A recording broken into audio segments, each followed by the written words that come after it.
Council, is there a motion to enter back into open session? I make a motion to enter back into open session. Second. The motion has been properly moved and seconded. All those in favor use the sound aye. Aye. Those that oppose, you have the same right. So moved, thank you. Moving forward to item number 7, second reading of Resolution 2026R-9, a resolution of the Mayor and Council of Pocomoke City, Maryland, setting the tax rate for fiscal year 2026-2027, 7, public hearing and vote.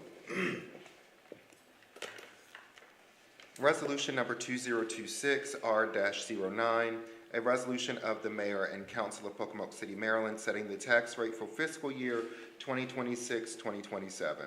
Whereas Section C-56 of the City Charter requires the City Council to establish the tax rate for the next fiscal year for the various classes of property subject to be taxed based upon the tax revenue called for by the budget. And whereas the tax revenues for the fiscal year 2026-2027 have been established and approved on this 20th day of April 2026, wherein they are fully set forth. Now therefore be it enacted and ordained by the City Council of Pocomoke City, Maryland, that the tax rates be and the same are hereby levied for fiscal year ending June 30th, 2026, on each $100 worth of property as assessed in accordance with the following schedule of property classifications. Real property ownership occupied residential 0.9375, real property other 1.1311, personal property $2, railroad $2, public utilities $2.40, ordinary business corporations excluding manufacturing inventory and the first 125,000 of commercial assessed inventory $2, equipment used in the manufacturing process $1. Be it further enacted that this resolution shall take effect from and after the date of its approval by the City Council. At this time, we will enter into our public hearing. Please come forward, state your name and the name of the street that you live on.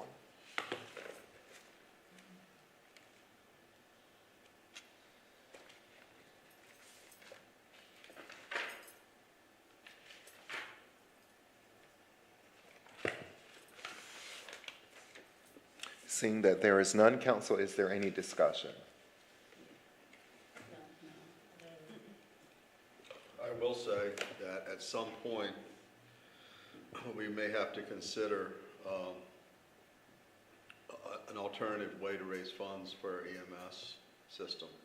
Not sure what that's going to take, whether that will be some sort of EMS assessment or tax that we may have to put forward in the future, but I think it bears discussion with this council at some point moving forward. As grant money continues to dry up, we need to look at alternative ways to be able to fund ourselves moving forward. So I think that before we, just based on my conversations with Ms. Matthews, the city is not in bad shape, but before we go and we add any other tax, we need to allow the wastewater tax to fall off. Back in 2017, before most of us, Ms. Diane's the only person that's still here from that vote. Back in 2017, the mayor and council passed an ordinance, correct? It was an ordinance, passed an ordinance to increase our water utility to help pay for the SIP line project that we've all benefited from. Right. And correct me if I'm wrong, but 2027 was the year, fiscal year 2020. 28. Fiscal year 28 is the year that it finally drops off. So maybe what we should think about doing is allowing it to drop off and, exactly. Yep. Yeah, I'm just trying to be a little proactive looking down the road as grant money continues to get tighter and the cost of service and equipment continues to go up. Just trying to be proactive. So that's our job. Thank you. Is there any more discussion? I will entertain a motion. I make a motion to approve Resolution resolution of the mayor and council of Pocomoke City, Maryland, setting the tax rates for fiscal year 2026 to 2027. Second. The motion has been properly made and seconded. All those in favor use the sound aye. Aye. Those that oppose, you have the same right. So moved, thank you. Moving forward to item number 8. The second reading of Resolution 2026-R-10, a resolution of the mayor and council of Pocomoke City, Maryland, approving the abatement of certain real property taxes for fiscal year 2026-2027. Public hearing and vote. Resolution number 2026-R-10, a resolution of the mayor and council of Pocomoke City, Maryland, approving the abatement of certain real property taxes for fiscal year 2026-2027. Recital, second reading, public hearing, and vote. A, the Pocomoke City Council consider the following list of properties for the abatement of taxes. The following is a list of real properties for which is being considered for abatement of taxes. The Bypass Road, Ocean Highway, and Taylor Avenue properties do not receive all city services. The Cypress Knee property is located on Market Street Extended near Buchanan. They were given annexation tax-free until the property is developed. The Bird Road, Jenkins Orchard Road, and Adkins Farm Lane properties are small sections used to run sewer lines to the YMCA. The Unionville property was annexed into the city for the new well, but was not purchased by the city. These taxes have been abated by the city for past several years. B, the following list of properties have previously been abated by the city in prior years. James and Ida Cox on Taylor Avenue, Oscar S. Cropper Jr. and Jeff Fetterman on Taylor Avenue, Robert and Annette Granger on Ocean Highway, Robert and Mary Durham on Bypass Road, Robert and Mary Durham on Bypass Road, Raymond Wilson on Bypass Road, Charles Waldo on Bypass Road, Cypress Knee LLC on Ocean Highway, Janet Blair on Jenkins Orchard Road, Eric Gomez on Atkins Farm Lane, Bernard K. Leeser on Bird Road, and Robert C. Troxel Sr. on Unionville Road. Now therefore, and I'm sorry, I must read this, and the amount that we are abating is $5,814.50. Now therefore being enacted and ordained by the City Council of Pocomoke City, Maryland, that the abatement of certain real property taxes shall take effect from and after the date of its approval by the council for the next fiscal year, 2027. At this time, we will enter into our public hearing. Please come forward, state your name and the name of the street that you live on.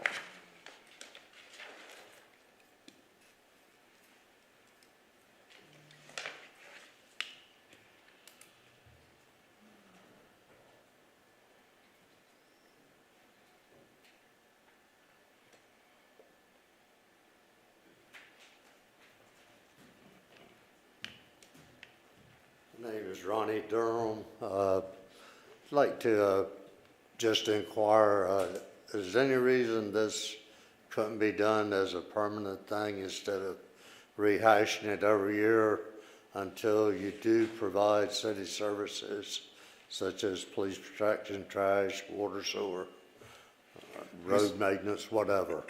Mr. Durham, I wish we could do that, but there were some changes made to the abatement list from last year to this year.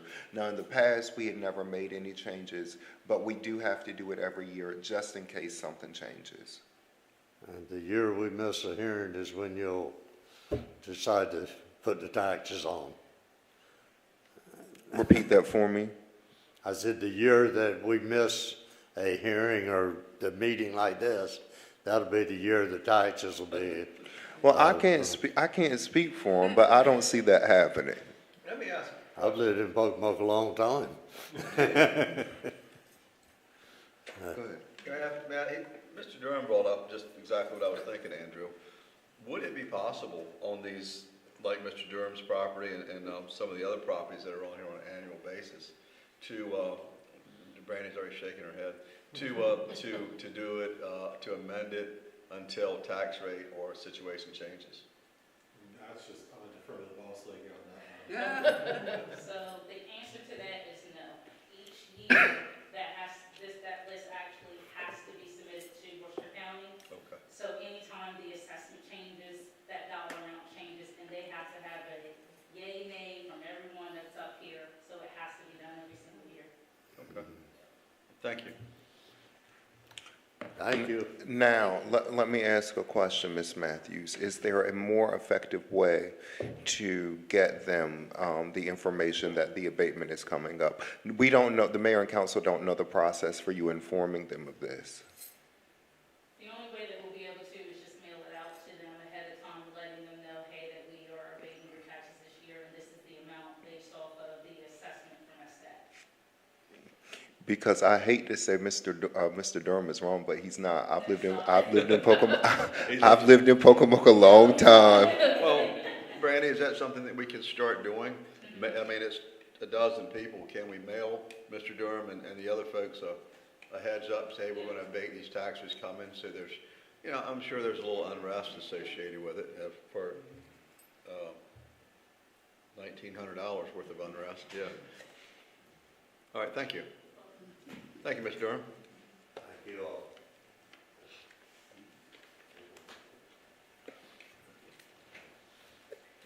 You ain't gonna wait for the vote, Mr. Durham? You ain't gonna wait for the vote? We got faith in you. You already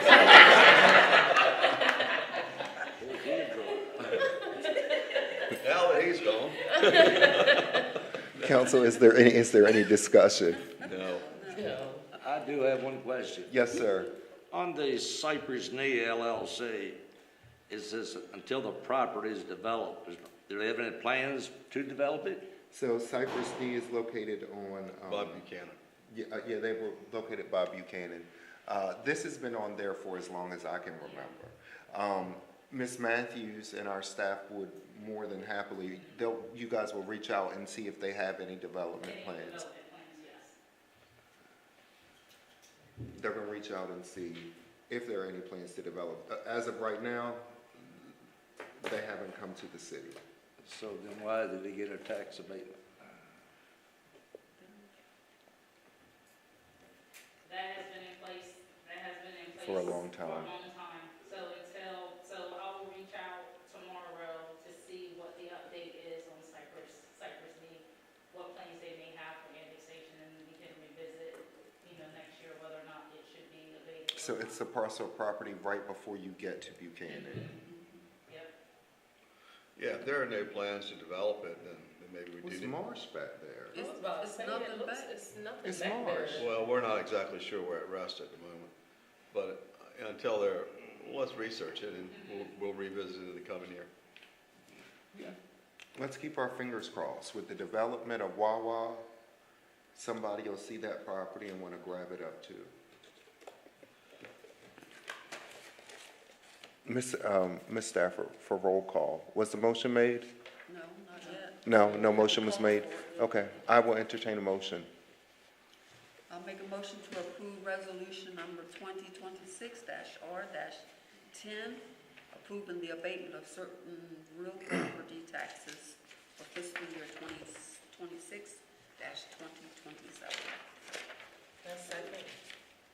The motion has been made and properly seconded. All those in favor use the sound aye. Aye. Those that oppose, you have the same right. So moved, thank you. Moving forward to item number 9, update on the progress and public hearing of MD-21 CD6 Capital Improvement Plan. Ms. Matthews.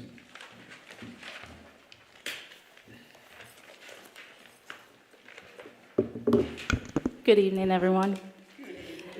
This is a project overview update of MD 21CD-6 Capital Improvement Plan. The project location was citywide. The CDBG funding request was initially $30,000 with the total project cost of $43,770.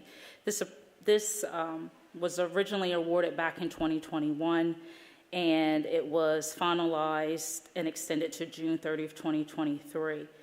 This was used to prepare a capital improvement plan to assess and prioritize infrastructure needs The plan would have identified issues, solutions, estimated costs, optimal timeframes, and the only change from the first public hearing was the completion, where it was extended until June 30th of 2023.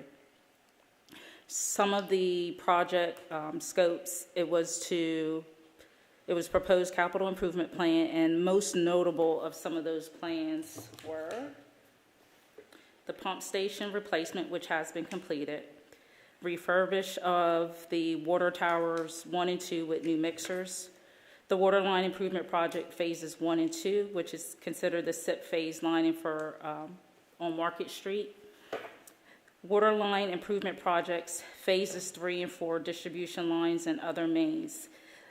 That is everyone received a letter possibly back in December regarding lead and copper lines. If you did not reply to that survey updating your service lines, you will receive that same letter again this upcoming December as well. Replacement of the American Best Value pump station and the Broad Street lift station, that has been completed. One of the other items on here was the brownfield remediation at the Armory for the library, STEM Park and a new recreation center, boat ramp, parking renovations, log cabin renovations, expand, upgrade stables and horse barn, new ambulance, which will receive 2 in July. They will be received in July, but they will not be put in service until September for the rest of the markings on the ambulance itself. Then the police vehicle replacement, that has been completed. Also, police body armor has been updated. There have been renovations to the police building. We are now currently within our street and sidewalk improvements. And then the last is winter quarters development. And speaking of the winter quarters development, that is actually in progress. Where the dock is, they're going to do some bulkheading repair in that area as well. All in all, even though that this was originally presented to the Mayor and Council in March 4th of 2024, and even though it was not voted or implemented, the majority of those items in that capital improvement plan for 2023 to 2027 have been completed. That's a lot. Yep. Well done. That's a lot. So the updated budget did not change. Actual project expenditures from the CDBG funds were $27,623.20, with $2,376.80 unspent, which was recaptured back by CDBG. And total project cost was under budget by $5,692.30. Our estimated number of beneficiaries were 4,075, and the percentage of that number being low to moderate income is 64.54%. And that concludes the update of the MD 21-CD-6 capital improvement plan. Are we having a public hearing? No, this is just, It's Okay, just update. all right, moving forward to, it's on the agenda if you want to open it to the public, just to. sure. We'll now enter into our public hearing. Please state your name and the street that you live on. Ms. Matthews, don't go too far, please.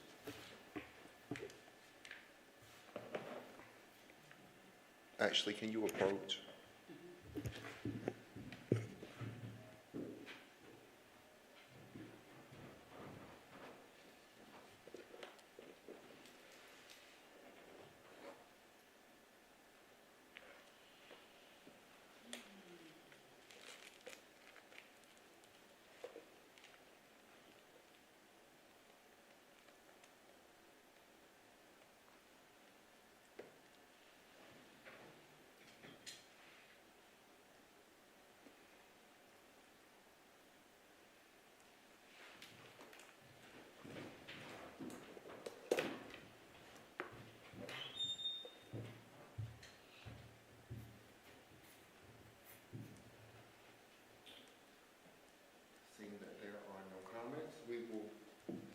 We will move forward to item number 10, update on the progress and public hearing for MD 22 CD-7 water line improvements on Market Street. This is a project update on MD-22-CD-7 Waterline Improvements Market Street, also known as SIP Phase 1. And this would have been from Old Virginia Road to 8th Street. That was the first section. The CDBG original funding request was $371,789, with a total project cost of $2,457.33. The summary of the project: Pocomoke City Waterline Improvements, multi-phase project planning, designing, and constructing improvements to the transmission and distribution system in Pocomoke City. Work includes cleaning, inspecting, lining, and replacing water mains, pipes, fittings, and various valves. There were no changes since the first public hearing. The budget did update. The CDBG funds requested increased to $835,727. Other funding sources were WSG grant through MDE in the amount of $844,306, $567,944.10 from DWIN, which is an EPA grant administered by MDE, and then $521,271 from CDBG was actually used. The total project budget was $2,457.33. Actual total cost of the budget was $2,388,438.10, which is $68,594.90 under budget expenses. Just like the MD-21 CD-7, the same estimated beneficiaries of 4,075, with a low to moderate income of 64.54%. And that concludes the update for MD-22 CD-7 water line improvement Market Street. Thank you. At this time, we'll open up the floor for our public hearing. Is there any comments from the audience? Please come forward, state your name and the street that you live on. None. Council, is there any discussion? I have a question. So SIP Phase 1, that covered downtown, right? Has all the downtown businesses had this service run to them in front of their stores? Yes, so this will not affect, so everything from Front Street back up to Old Virginia on Market Street is completely done. So like right across from what is it, 2nd Street that goes by Cypress Roots and Winter Quarters? And around that building there? When you say winter quarters, are you talking about this side of winter quarters or across this side of winter quarters? So this only does like this main section off of Market Street. Right. There's still another section that has to be done, which is like the back section of winter quarters, and then like Cedar Run and White Oaks. When we do that back section in Winter Quarters, will we loop that at that time to come around by Lowe's? Because there's some sediment buildup at the head of that at the end of at Winter Quarters. Will that be included in that project? It will not, but that doesn't mean that we cannot do it at the same time. Okay, thank you. You're welcome. Thank you. Moving forward to item number 11, discussion to move Pocomoke City budgeted donations to grants. Ms. Matthews, I would appreciate if you joined us for this conversation.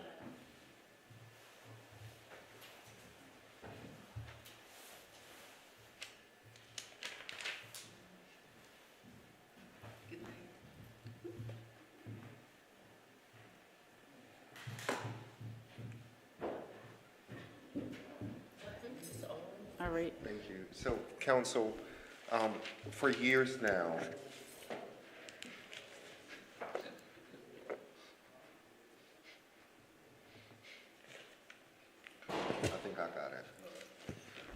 for years now, we have been giving out about, last year it was about $80,000 in donations to nonprofits across the city for their operations expenses.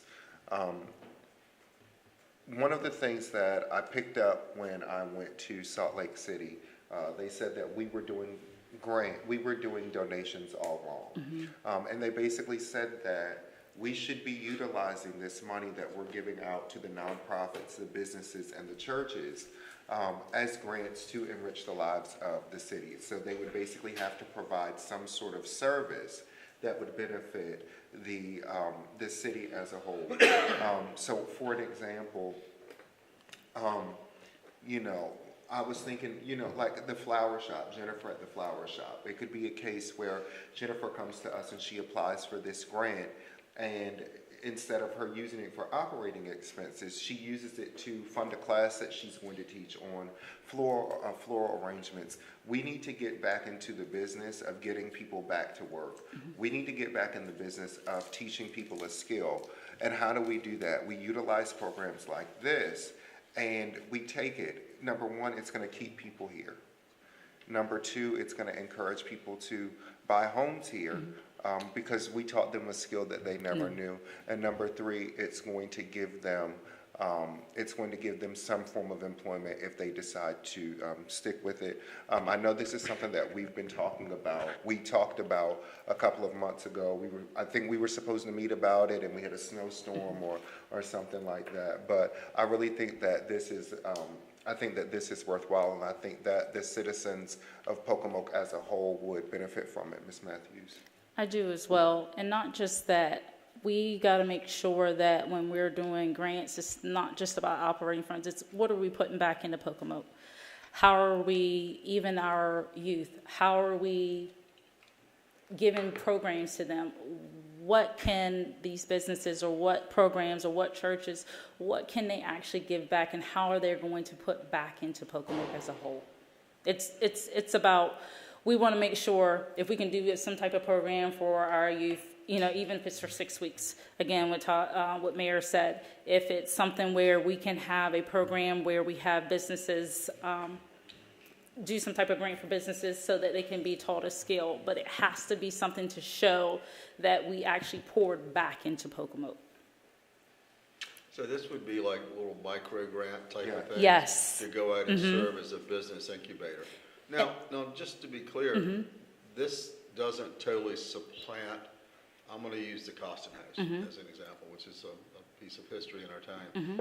You know, if the Costin House, for example, says they need new steps built, I mean, that's not going to be ignored under this new program, or be considered under this new program. Right.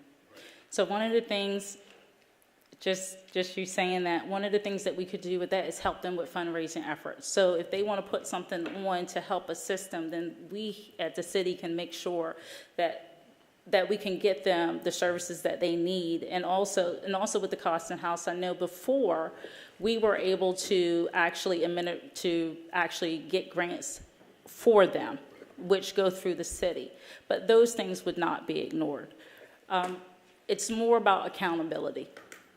It's more about accountability and making sure that what they are asking for those grant funds for, that they're actually doing it. And it's not just us giving them that amount. They're going to have to show that those things were actually completed, just like any other grant that we would have to do compliance for here in Pocomoke.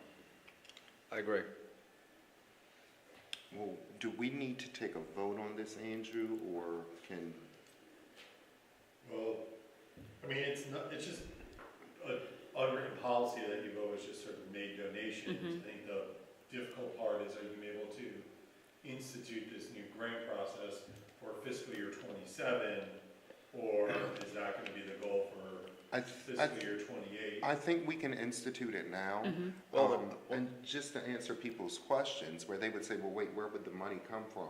We've been budgeting this money for years anyway, and we've been giving it out for years. We're just evening out the playing field, so to speak. So the determination on award or denial will be based on this council? Yes. Very good, thank you. So do we already have a plan of what the prerequisites are, or is that something we need to brainstorm on? So there is a template there, but if you guys would like to brainstorm and we go through, you know, what the qualifications specifically dollar amount, what the requirements are for specific grants, if it's business, a for-profit or a nonprofit business. Those are things that we could discuss as well. And it's probably easier to do it this way than just saying, okay, July 1, issue out checks for these donations. This is a revolving. So someone could come, because it happens a lot where someone will come after the fact and say, hey, is there any way that the city could do this because we're trying to do X, Y, and Z? So that way it's rolling and it doesn't have to be exact July 1. I think this is a fantastic thing. Thank you, Sister Boo. I'm mad I didn't come up with it myself, honestly. I'm over here scribbling. You know, when I get to scribbling, I'm excited. I think this is great, and I'm thinking of every avenue, every possible avenue of everybody I know that would be willing to even apply now because they can get someone to come into their business and say, hey, I do this. Want to learn too? Yep. Yeah, that's yeah. I'm beside myself. Yeah. Well, stay beside me. Mr. Mayor, I have another thought. So I think City Manager Matthews was hitting on this. You could block the money as grant money and then over the course of the year dole it out. Yes. You know, not trying to make all the awards at once. That might be too cumbersome. But if somebody has something that they're looking to do in July, they could be the first applicant and then work your way through. And though it might be later in the year before you award the money, at least you'll have time to work your way through, see how it works, one event at a time. What worked, is there going to be like a reporting requirement back, and all those types of expenditures, and things of that. So it doesn't, I think originally maybe I misconstrued and gave you the impression you had made all the awards in the budget. You could just block X amount of money in the budget and then make the awards. That's and I think that this, again, this will even the playing field. I am not against Pocomoke nonprofits, but I am pro-business. And I think that our business owners really deserve a fighting chance. Number one, to show off who they are. And number two, to teach other people how this business works. Because a lot of times we're never able to relate to things because we don't understand it. It's not that, you know, we're mean or we're cold-hearted. We don't understand the business. So again, if Jennifer decided that she wanted to do an arrangements class, I would be one of the people that would sign up for it. I don't know anything about, she would sign up too.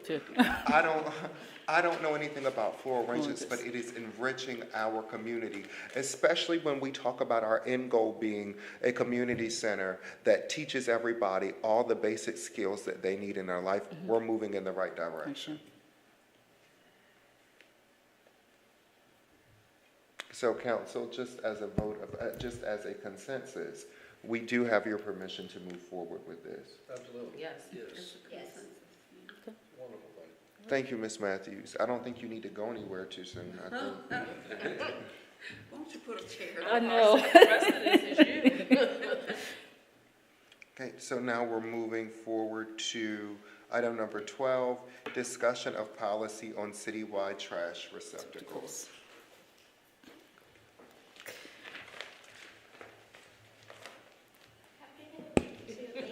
Lady. So citywide trash receptacles, I know right now, I believe the charter states that it could be bags that can be placed out there. With the amount of trash that's being picked up, the type of trash that's being picked up, I think it's very instrumental that we change that the trash go into some type of receptacle. With our public works having to pick up, I mean, like right now in summertime is coming, crabs, you have the leakage, so much leakage coming from those trash, the trash itself. So having that into some type of receptacle would be great, and it would actually assist them in picking up the trash faster, and it'd be a little bit more cleaner than what they have right now. I have a question. Yes. Though. So what happens, well, maybe we'll get to that in a minute, but I'm gonna ask it anyway. What happens when someone decides that they are not going to get a trash receptacle and they continue to put their garbage out, and then it's just left sitting there? Well, I'm gonna tell you what some other municipalities do. They don't pick it up, and it's still sitting there. And then there's a fine that goes out. So it could be that option too, that if they're continuing to put out trash without a receptacle, that we start issuing violations for that. There are times where, some people do put out more trash than what is supposed to be out there, or someone actually putting trash out that doesn't live there anymore, so we do have those issues as well. So those would be our only other options if someone is refusing to put their trash into some type of receptacle, then we move to fines and violations. I believe, the reality is there are people in this town that cannot afford those large trash bins. That's a reality. Before I'm willing to wave the flag on anything like this, I would like to see a plan of how we are going to support said people that cannot afford it. That's number one. But number two, I also want to see a plan in action on how we are going to enforce this. Yep. Okay. Yeah, I don't wanna start fining people for every little Thing. You know what I mean? So in your specific neighborhoods, do you see a lot of people without, you don't see a lot of people without them in the actual receptacle? Next question, do you have an idea of how many residences are putting out bags without a receptacle? I know on my street, there are several people but they're also tied neatly, and they're like they're supposed to be as well, you know what I mean? And there are also people that have nothing and just put what they can. And like you're saying, trash cans are expensive. They are. And then at the same time, sometimes our public works employees are in a rush and they kind of just throw trash cans. So it's like you're telling people, you got to have a trash can, but what happens when the city just slings it? And they do, because They broke in do, mind. because the police had to get it out of the road on 8th Street. Oh, yeah. Yes. They just blew it, and they forgot about it. I mean, they went on, and then the wind just blew it down the street, and cars were stopping, and the police ran out there and got it. And I was getting ready to get it. I was like, well, my neighbor's not home, so let me just go and get it. But policemen beat me to it. Maybe we can send out mailers asking people to please, if they can, put their trash in a receptacle so they know that that's what we would prefer. Okay. We could start with that. And so would that notice be going with all the other repairs and I guess that's coming up next with the code enforcement stuff as well? Would that be considered that? Any Trash can announcement. issue? I guess as many announcements as you can fit on the mailer would save us some money. that and the water bills. So depending on if it's not a holiday and it's not like a trash where she has to actually put on there, the trash is changed, the dates are changing because of the holiday trash pickup. I can have her actually place that on the water bills as well. Awesome. Oh, yeah. And for those that don't have the water bills, then what's the option? Just see So, how they Ms. see it. Matthews, what I'm asking, number one, there are a lot of questions that still need to be answered. So I'm asking that we forward this conversation to a work session. Okay. And when you come before us, you have every scenario, you put it in front of us. Because if we're requiring people to buy trash receptacles, if the public works tears it up, who's gonna replace it? Because if you come to me and tell me that I've gotta replace it after they tore it up, I'm not gonna be happy, I'm gonna climb some steps. No, so I can honestly say, if someone's trash receptacle if they have reported that it has been damaged, then Public Works, they do go and try to find one similar and they will replace it. Yep, they will. So can we move this to, A work session. Yes. And you draft up a policy? See. It would require a resolution, right, and ordinance? We're going to have to do a resolution, well, is it like to add it to the list of fines, fees, expenditures, then it can be a resolution? We can do that for this year. If it's to go into the code, then it needs to be an ordinance. So it's just about figuring out which one it's going to be. So we will allow the two of you to work that out. Okay. We didn't come here to do your job. Okay. Thank you, Ms. Matthews. Moving forward to item number 13, discussion on code enforcement policy. So council, one of the things that some of us have known for years is that our code enforcement department, in accordance to our code, does not have an official policy. And I believe that it is time for the mayor and council to come up with a policy for code enforcement. I believe that we need to provide them with a step-by-step, with a violation process. You know, I've known of times where they've gotten a letter, then they got another letter, it was mail out 2 letters, and then send them a potential violation. If they don't respond within, then we send, that's crazy to me. That's crazy to me, especially when we're talking about the welfare of this town. So my suggestion would be that step 1 would be identification of the infraction. Mm-hmm. Step 2 would be notice of the violation. Mm-hmm. Step 3 would be reinspection. Step 4, citation and fine. And then step 5, I believe that we should, after 60 days of their fine being delinquent, that we add it to their water bill with a separate line, charging people to collect the money. It's not about the money for me. It is about wholeheartedly having code enforced. We've heard it for years that the reason why code really isn't enforced in Pocomoke is because there's no teeth in the code, and I believe that this would create the teeth that we are looking for. When you think about it, Mr. Hall, I know I kind of mentioned this to you the other day. In Somerset County, Princess Anne and Chrisville collect their own taxes. So because they collect their own taxes, they are able to enforce it greater than we do with Worcester County.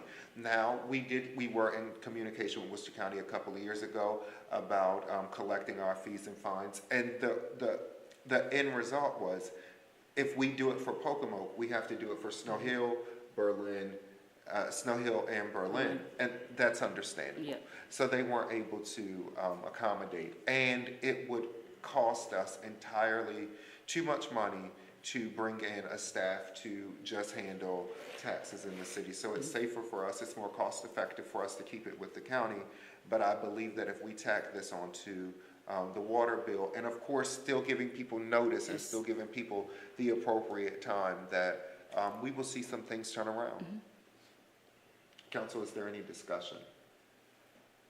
Just maybe go on the website on other towns and see what their code says, give you some ideas. So also another update is last legislative session, it became effective October 1st. Municipal fines used to only be a maximum fine of $1,000, and the legislature changed it to now up to $5,000.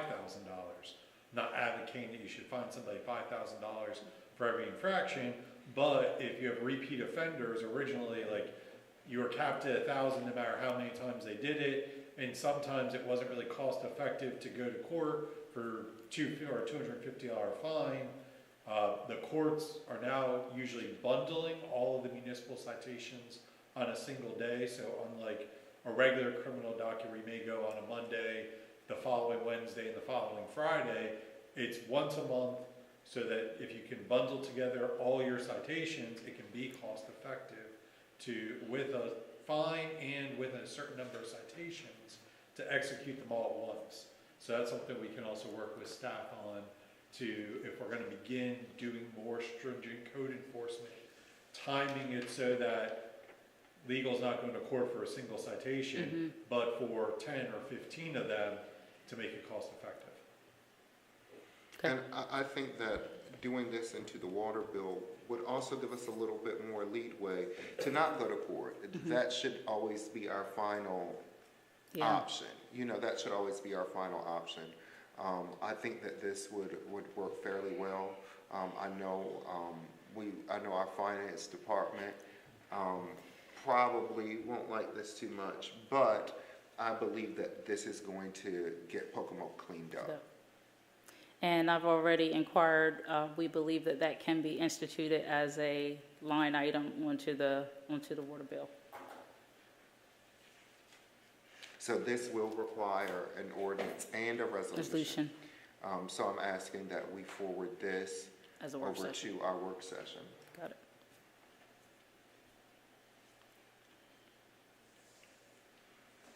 Okay, moving forward to item number 14, discussion of adding code violation fines to city water billing. I'm sorry, I talked too quick. Ms. Matthews. So we're looking for consensus that any code violations are added to the water billing. And one of the reasons is because we don't do our own, we don't collect our own taxes like Princess Anne and some of the other towns do. When someone sells a home or someone moves out, then the city is left with that balance hanging, and it just keeps increasing. And most of the times, we cannot get that money back at all. So if we have someone continuing not to cut a grass in a vacant property, then we're left with those charges. It would be easier to place those on the water bill so to make sure that those are actually being paid, so that we can at least recoup some of the expenses that we are paying out. So let me ask you this: could this be could the collection of these fines, and maybe I should have asked this offline, but could the collection of these fines go towards where CL was talking about earlier? So right now, they just go to the general fund. Okay. That's really what those violations are. Right now, it's just a line item as general revenue for the general fund right now. But that could be amended. Yes. Thank you. So council, she was asking for consensus to move forward to go ahead and get the ordinance and resolution drafted. Yep. Yes. Okay. Y'all got it? So while we're on the subject of code enforcement, is our current staff, are we staffed enough to, do we need to consider hiring another code enforcement officer? This discussion has been addressed, and We need another person. We've already got somebody. We've got Mike doing inspections. We got Mike doing 3 jobs. Yes. We've got Lacey doing rental registration. Registration. We need somebody that is solely going to do code enforcement. It's a lot. It's a lot, especially this time of the year. It's a lot for someone for him to do inspections, for him to be doing permits, and also for Lacey to be doing rental registration, because this is actually like their heaviest time right now, and especially with the summer months coming up and looking for violations for grass cutting, furniture on the porches, that type of thing. It is a lot, specifically this time of year. So do I believe that there should be someone else? Yes. Yes, we do need another person. Well, you know, it's not a matter of you believing Ms. Matthews. It's a matter of you coming to the council and saying that in the next budget year, you want to hire someone else. You want to hire another person to be in our planning and zoning department. It's as simple as that. That's your call. Speaking of rental registration, how are our rental registration numbers looking compared to last year? So compared to last year, we are about even. So I know previous budget season, you guys asked why did we decrease by $10,000? And that is because we still have people where it says it's a residential, even though we know that it is a rental. So until someone changes that from being non-owner occupied, or from residential to non-owner occupied, there's not much we can do. Weren't we supposed to start looking into finding those people? That's kind of hard.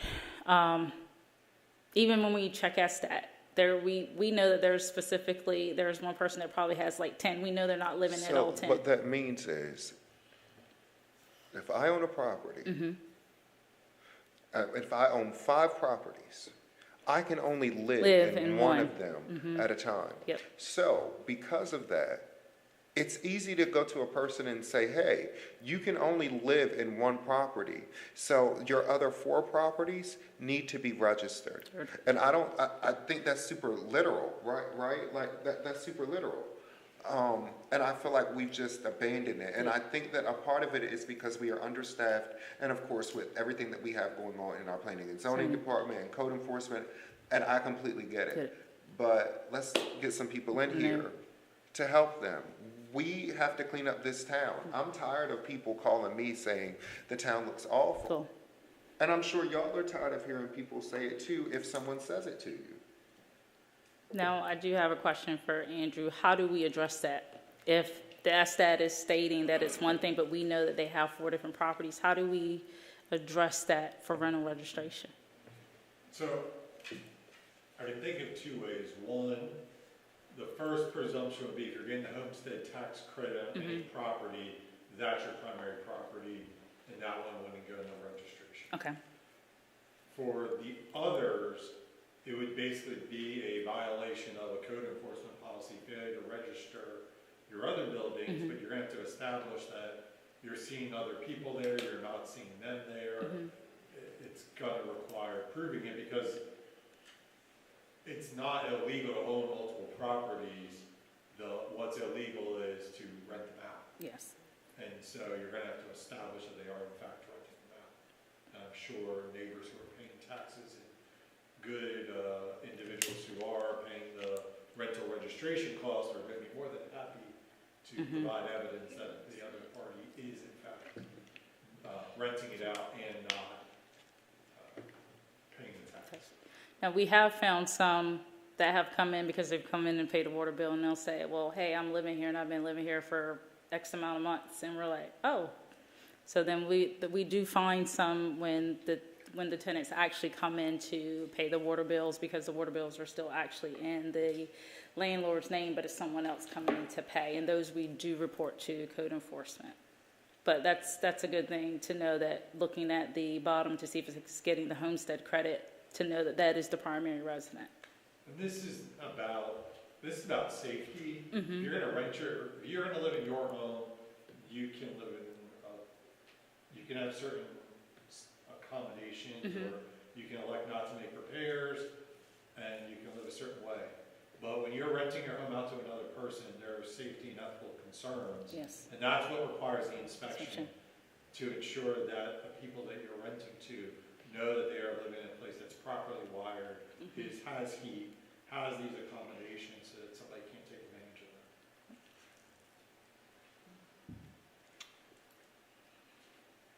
Thank you.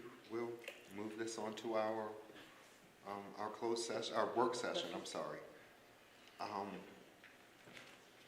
And I'm moving, you good? Yep, I'm good. All right. Girl, you were still standing there. Thought you had more to say. Moving forward to comments from the audience. I was about to say, she really mad. Well, stood there.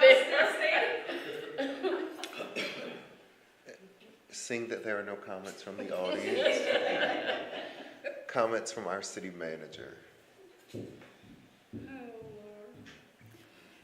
So just to give some updates, the end date for our bid closes April the 28th for the streets and sidewalks. I don't know if most of you saw, there have been updates to the sidewalks. Walnut, Laurel, 9th, 6th, and I feel like I'm missing a street. Melinda, am I missing a street? Have you been on Cedar? Cedar's the next street. Okay. Cedar is the very next street that, and 10th Street. We've done 10th Street as well. But Cedar is the next biggest street to complete those sidewalk meter pit repairs. Other updates, as everyone has saw, that from this in front, Willow, 2nd Street, but when I say 2nd Street, I mean this side of town, you'll see that the sidewalks, as far as the yellow paint, the red paint, and the blue paint is coming in, that had to be special ordered. And also the fire hydrants are also being repainted red. They will continue this week trying to finish painting the remainder of those streets so that we can implement the infractions, and also that the poles and the signs for no parking on one side of the street, those have been ordered as well. And as an update, CL, the life rafts for 30 have already been ordered for the docks as well. Thank you. Thank you, Ms. Matthews. Moving forward to comments from the council members. Councilmember Cotman. I don't have any comments, thank you. Thank you. Councilmember Downing. No comments. Councilmember Tall. No comment. Councilmember Marshall. You know I got something to say. We knew. First off, I'd like to congratulate Brandy and the city of Pocomoke as a whole for that laundry list of items that was accomplished in the comprehensive plan. Those items in cumulative, it represents a lot of work by a lot of people to get that done. And I mean, we're talking new police cars for the police department, 2 new ambulances, the SIP program, right down that list. They're all major investments in our city and for the benefit of the people who live here. So although it may not seem like things are getting done, but that is quite a list when you look at that. So well done, everyone, well done. That, and then secondly, I'd like to thank everyone who showed up for the Pocomoke citywide cleanup that we had on Saturday. Fantastic event. We had, I think, 17 or 18 bags of trash. We primarily focused on the area from McDonald's down through Lynn Haven. Both sides of the way there, we made a difference there. And we had another crew that swept from Maple Street, down Maple through the community common areas, Cypress Park, and over by the walking trail. So a lot of hard work by a lot of people. I'd like to throw a special thank you to Cypress Roots, to Yasmin and his wife and family for providing us with hot dogs and soft drinks when it was finished. So well done, and we look forward to version 2.0 coming up soon. Thank you. Thank you. Councilmember Hall. Nothing at the moment. All right. Moving forward to comments from the mayor. I first wanted to say, Councilman Marshall, great job on your cleanup this weekend. I'm sorry I couldn't be there with you, but I was following it on social media. I want to tip my hat to the city staff, especially with this agenda, and even Councilwoman Downing and Councilman Marshall. I feel like going into this agenda, I was very demanding of what I wanted. And I really appreciate you all working with me. And Brandy, even in Old Dark 30, like we used to strategize and how we were going to get some teeth into our code enforcement. I want to thank you all for having an open mind in our discussions, because I feel like this is going to be the era where we really change some things. I think that this is going to be the time where we really make some things happen for this town. And the mayor's business roundtable was successful. It was not a large group of people there, but I wholeheartedly believe that when you have a smaller group, you get more accomplished. Councilmember Hall was there, Councilmember Marshall, and myself, and we heard from the public. So there are going to be some conversations that we need to have. You know, the reality is, we're not going to be able to keep food trucks out of Pocomoke too much longer, right? And what we don't want is we don't want anyone coming in and infringing upon current businesses. And I know Mr. Hall said it right in the roundtable that, you know, he's completely against it, and I have to agree with him. But what we do want is that we do want an open arena for people to come in. So I don't know how that'll look, but we probably should start looking at permitting. We also should start looking at designated areas in town. I think that we need to be proactive about this versus letting it happen. Councilwoman Downing, I know it was just me and you here when the whole, you know, when Cypress Roots was a thing of the future for us, you know, and the city was not prepared for Cypress Roots. We were not prepared. You remember we had a whole bunch of meetings and then we made amendments right from the floor. Andrew, I know you remember too. It was crazy. So we need to start looking at things and being prepared. So council, I am requesting that we set aside time once a month to have work sessions.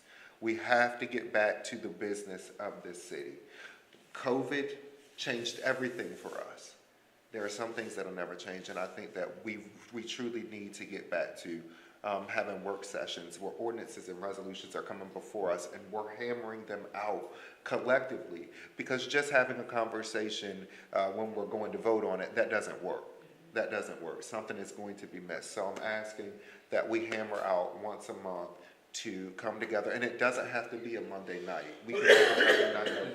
You know, we could say, oh, well, we're going to meet on the second Friday of the month. I thought the second meeting of the month was a work session.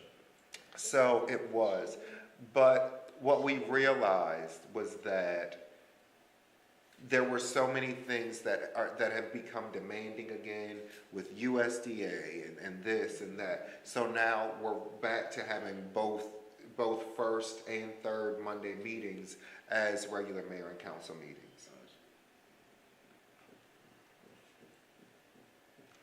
So I'm just asking if we can make a commitment here to start doing one work session a month. And again, it doesn't have to be on a Monday. We can say second Thursday of the month, second Wednesday of the month is our work session. And that way it also gives staff enough time to get things prepared for us, and they make sure that we have everything that we need.